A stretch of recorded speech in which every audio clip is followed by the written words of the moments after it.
பொறியியல் படிக்கிற மாணவன் ஒருவன் ரூ. 1,00,00,000 நஷ்ட ஈடு கேட்டு அமரன் திரைப்பட குழுவின் மேலே நீதிமன்றத்தில் வழக்கு தொடர்ந்துருக்கான்.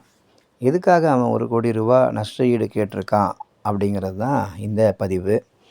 அமரன் திரைப்படம் கடந்த சில நாட்களுக்கு முன்னால் வெளியாகி நல்லாவே வசூலை எடுத்திருக்கு. அந்த அமரன் திரைப்படம் சிவகார்த்திகேயனுக்கு ஒரு பெரிய திருப்பு முனையையும் கொடுத்துருக்கு. ரொம்பவே ரசிகர்களால் பாராட்டையும் பெற்றிருக்கு.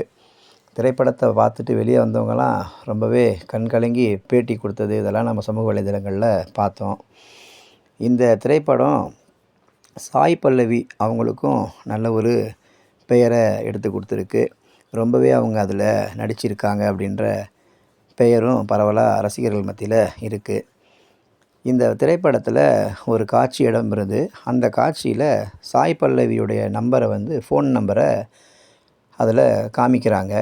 இந்த ஃபோன் நம்பர் உண்மையாகவே அந்த நடிகை சாய் பல்லவியோட ஃபோன் நம்பர் தான் அப்படின்னு நினச்சிட்டு ரசிகர்கள்லாம் அந்த நம்பருக்கு ஃபோன் செய்கிறாங்க. இந்த ஃபோன் அந்த பொறியியல் மாணவனுடைய ஃபோன் நம்பராம். இந்த பொறியியல் மாணவனுக்கு இரவு முழுக்க ஃபோன் வந்துகிட்டே இருக்கான். எல்லா மாவட்டத்திலிருந்தும் பல வெளிநாடுகள்லேருந்தும் ஃபோன் பண்ணி, சாய் பல்லவி மேடம் நீங்கள் தான் பேசுகிறீங்களா, சாய் பல்லவி மேடம் இருக்காங்களா அப்படின்னு அந்த நடிகையுடைய பெயரை குறிப்பிட்டு இவனுக்கு ஃபோன் கால்ஸு நிறையா வருது. இந்த ஃபோன் அழைப்பு ரொம்ப வந்துக்கிட்டே இருக்கிறதுனால அவன் ரொம்ப மன உளைச்சலாக ஆகிடுது. அவனால் படிக்க முடியலையாம்.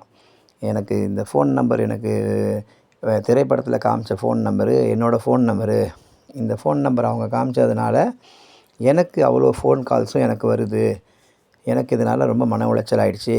அதனால் எனக்கு அமரன் திரைப்படம் குழு எனக்கு ரூ. 1,00,00,000 நஷ்ட ஈடு கொடுத்தாகணும் அப்படின்ற வழக்கை நீதிமன்றத்தில் தொடுத்திருக்காரு அந்த பொறியியல் மாணவன்.